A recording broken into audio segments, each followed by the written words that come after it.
Hi, it's Hannah with WTI. Are you looking for a really good line of hair products to keep your hair looking healthy and soft?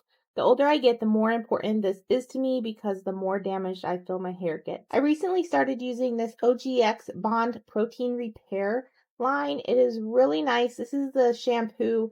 It is very smooth and silky. It lathers really good, which is really important to me because I also need sulfate free, which is what it is, and sometimes those don't lather nearly as good. So this one works really well and my hair feels very clean.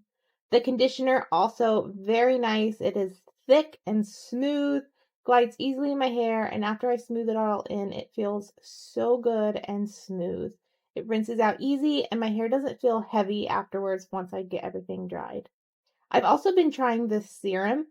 I was a little hesitant to use the serum because my hair automatically has always been greasy, and the thought of adding any kind of moisturizer on top of the conditioner kind of scared me. But this does not leave my hair looking greasy. It bonds to all of those damaged parts and really heals any of your hair. So I have really been using this. It has a great scent to it. If you're looking for a new product line for your hair products, I really like this one. It's been really nice to use. And that's my point of view.